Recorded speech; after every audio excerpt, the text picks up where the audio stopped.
même qui va nous projeter dans le nouveau rapport avec eux. Parce que j'ai dit, l'Occident ne peut pas se passer de l'Afrique. Et contrairement aux apparences à l'heure actuelle, le rapport de force n'est pas en leur faveur.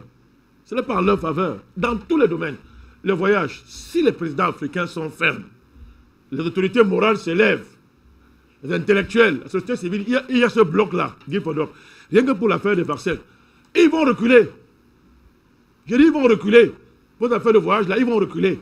Parce que, attendez, si on ne voyage pas, les compagnies aériennes vont fermer. Les compagnies aériennes ont besoin de voyages. Et l'élite illuminatiste joue là-dessus. Le laps de temps là, ils veulent passer en force avec l'OMS là. Si nous résistons, l'élite là tombera en Occident. Les peuples vont leur renverser à l'Occident. Il faut que les gens comprennent qu'aujourd'hui, il y a, comment on dit ça, il y a une similitude de situation aujourd'hui entre les peuples africains et les peuples européens. Je vous le dis, pour la première fois dans l'histoire, Guy Fondop, les peuples du monde sont dans une même condition. Face à une élite mondiale qui veut détruire l'humanité. Nous sommes tous dans les mêmes conditions aujourd'hui à l'heure où nous parlons. Donc, s'il y a ce bloc en Afrique, ça va inciter les peuples européens à renverser leurs dirigeants. Je vous le dis. C'est une question. C'est-à-dire, si les Africains, et nous on peut résister là. Ça ne va pas durer même, ça ne va pas durer.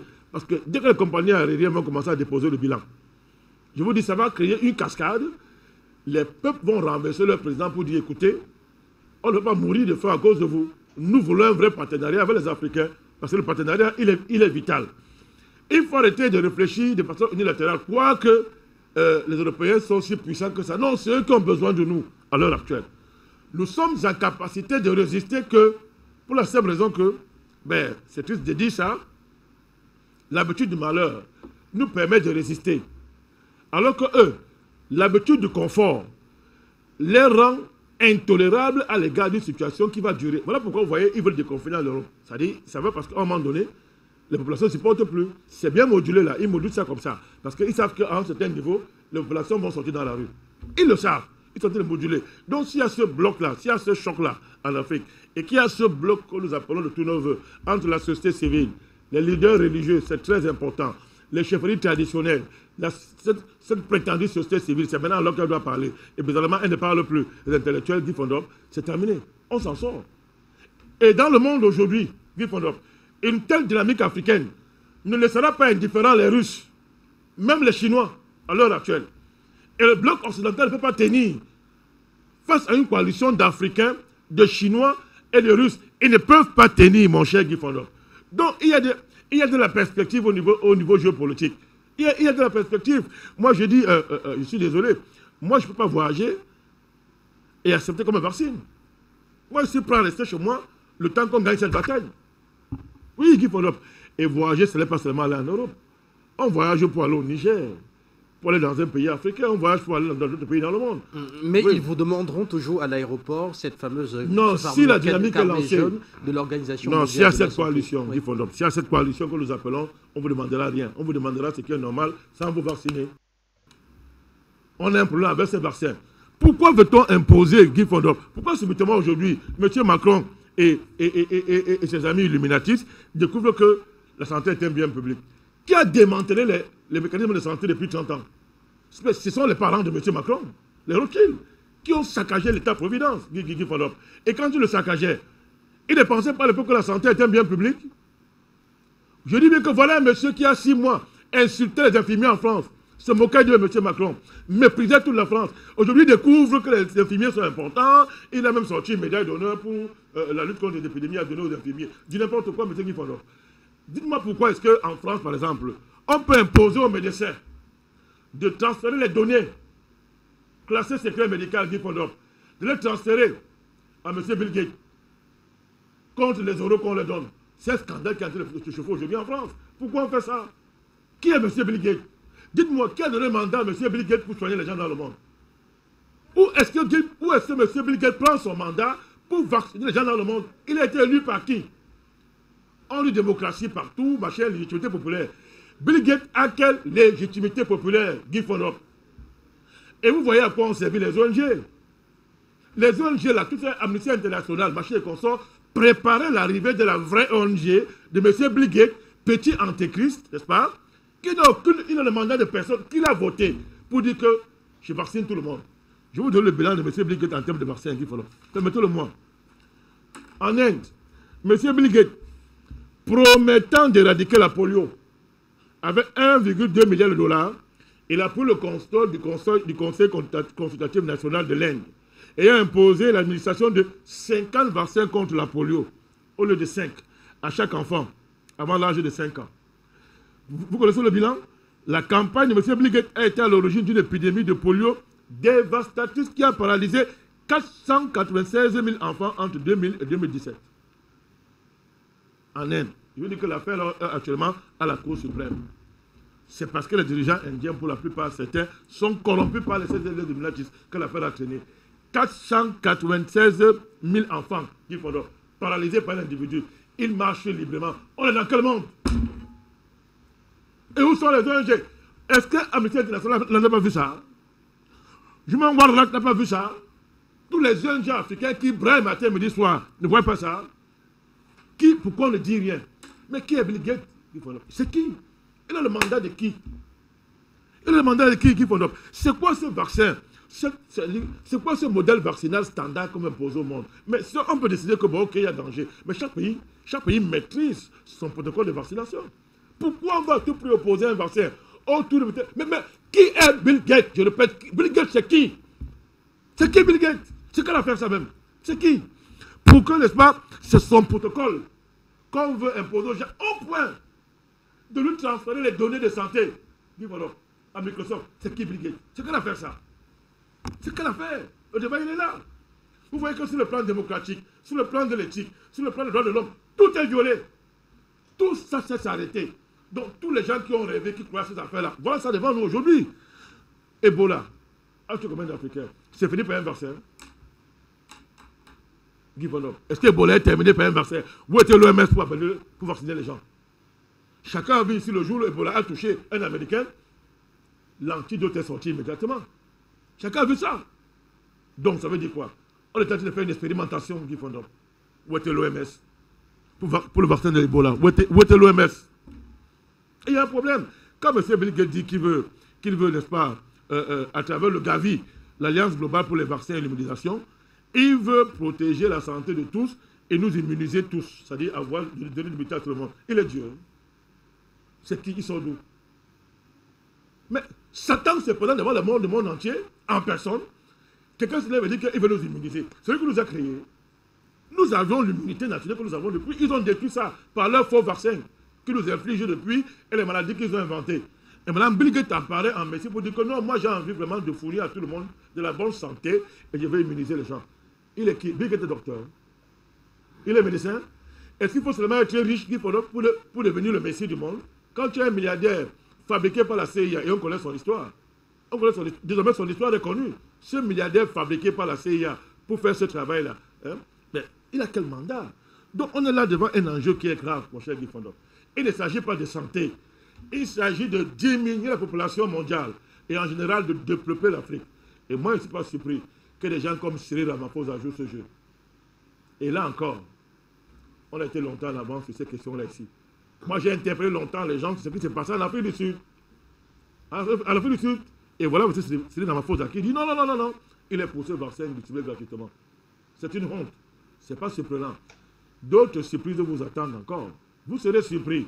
Donc, M. Guy Fondor, pour dire quoi? Pour dire que, moi je l'ai dit, l'Afrique a l'occasion une fois là de négocier sa libération. Pour ça, il faut de l'audace. Ce n'est pas compliqué. Une simple coalition d'autorité morale. Et là, j'interpelle une fois de plus encore les catholiques du monde entier. Le pape dit quoi? Les imams disent quoi? Tous les autorités religieuses du monde disent quoi? Y compris les autorités traditionnelles africaines. Vous dites quoi? Voilà les gens qui peuvent gagner les foules. Qu'est-ce qu'elles disent, ces autorités-là? Il y a un problème.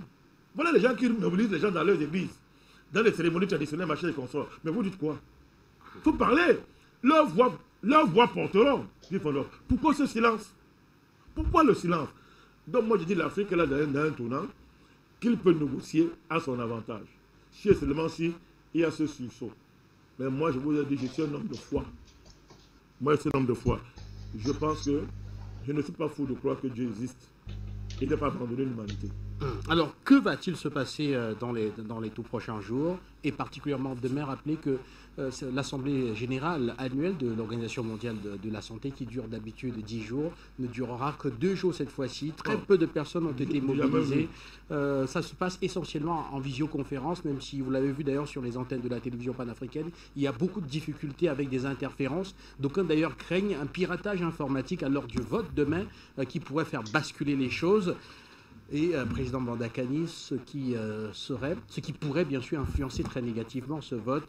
Les techniciens, les ingénieurs de l'OMS disent travailler d'arrache-pied pour que le vote, pour qu'il y ait une sécurisation que les votes soient tout à fait, que le vote soit transparent et sécurisé au plan informatique pour que, au sortir de là, l'on puisse avoir effectivement une majorité, la réponse, une réponse qui est celle de l'ensemble des États de l'organisation, membres de l'Organisation mondiale de la santé. C'est faux. Le système informatique de l'OMS est dans les mains de qui? De Bill Gates.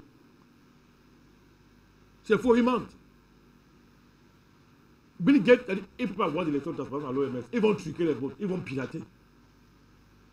Donc ce n'est pas une affaire de vote. On s'en fout du vote à l'OMS. Bon, ce n'est pas une affaire de vote. Qu'ils votent ce qu'ils veulent. Les États doivent quitter l'OMS. C'est une affaire de vote.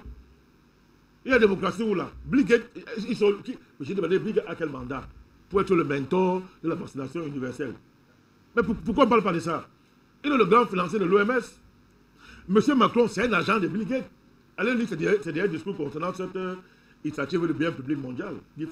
Et d'ailleurs, parlant du bien public mondial. Mais monsieur Macron, il voit seulement la santé. Pourquoi la technologie ne serait pas un bien public mondial? Pourquoi les armes ne seraient pas un bien public mondial? Pourquoi les armes ne seraient pas un bien public mondial? Pourquoi tel temps ne serait pas un bien public mondial? Pourquoi tout l'argent des Occidentaux ne serait pas un bien public mondial? Pourquoi la dette ne serait pas un bien public mondial? Il faut n'importe quoi. Monsieur Macron ne peut pas penser le bien de l'humanité. Il en est incapable.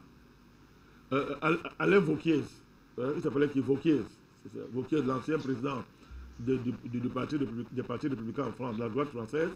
Il avait dit que monsieur Macron n'a pas d'âme. Ce n'est pas moi qui le dis. Laurent Wauquiez, pardon. Voilà. Oui. Laurent Wauquiez, il avait dit que M. Macron, c'est un désert d'âme. Alors, ce n'était pas n'importe qui, c'était un homme politique de haut niveau en France. Donc, moi, je le répète simplement. Alors, un homme qui n'a pas d'âme, il pense le bien des gens comment? Il pense le bien des gens comment? Il n'a pas été en mesure de penser le bien des Français. Avant de parler d'un bien public mondial, il faut déjà qu'il pense le bien public au niveau de la France. Il en a été capable. Et il court comme un lapin parce qu'on lui a dit que si tu n'as pas les résultats, tu vas aller en prison. Il y a bientôt au moins 400 plaintes sérieuses contre Macron en France. Des plaintes portées par les organisations socio-professionnelles de haut niveau.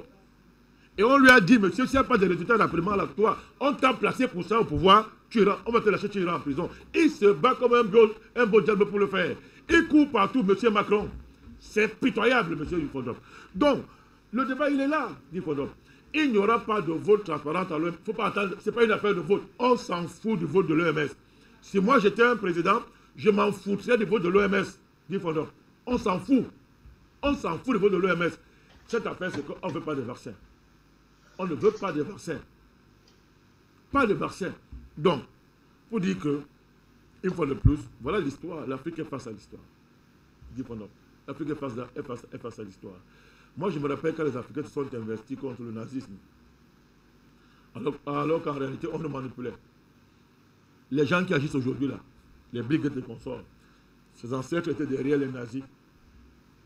Pendant qu'ils finançaient Hitler, ils finançaient les Anglais, ils finançaient les Alliés. On s'est moqué de nous. Mais nous nous sommes engagés dans cette guerre. On a libéré l'Europe. Les Africains y ont tout mis. C'est une coalition. Les Africains se sont levés. Les hommes sont morts. Mais on est devant un tout. Maintenant là, il s'agit de notre vie. C'est la vie de chacun. Pourquoi on ne se lèverait pas? Est-ce qu'il faut un vote pour qu'on se lève? Non. Pourquoi on ne se lèverait pas? Voilà pourquoi moi j'en appelle à cette grande coalition africaine. Et d'ailleurs, Guy Fondop, que dit l'Union africaine? Que dit M. Faki Mahamat? Que dit le président Al-Sisi? Guy Fondop, c'est quand même terrible. Hein? Le Parlement africain dit quoi? Il n'est pas le président du peuple africain. Il n'est pas le Parlement africain, nous représentons les peuples africains. Le Parlement de l'Union africaine dit quoi? Ils disent quoi? Mais qu'est-ce que vous voulez, Guy Fondop? Quand les enfants de tous les dirigeants africains sont en Europe, fréquentent dans les universités européennes et américaines. Et un enfant seul vaut au moins 10 millions par mois. Et vous comprenez, quand on est payé par dollar, quand on est payé en dollars ou bien en euros, et qu'une grande partie, et que c'est financé par l'Union européenne, et qu'on a été habitué à mener un grand train de vie, à se prendre pour ce qu'on n'est pas. Mamad Faki dit quoi? Est-ce qu'il n'est pas concerné? Il est où? Pendant l'Union africaine, il est où? Il est parti de voir la réunion là. Il est où? Ouais, l'autre compatriote, Kodo Dang, c'est un Camerounais. Kodo Dang, c'est un Camerounais. Il est où?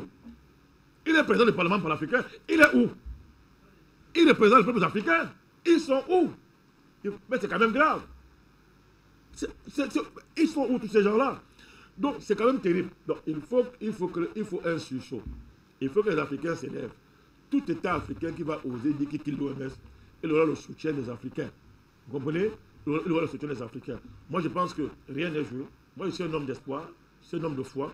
Je vous expliquer les conditions géopolitiques qui sont en train de se réunir pour que ce projet ne passe pas. À partir du moment où il n'y a pas, à partir du moment où la Chine a mis son vaccin sur la table, ça veut dire ce que ça veut dire. Sauf si, n'est-ce pas, ce vaccin, c'est celui de Bill Gates, mais ce n'est pas le cas.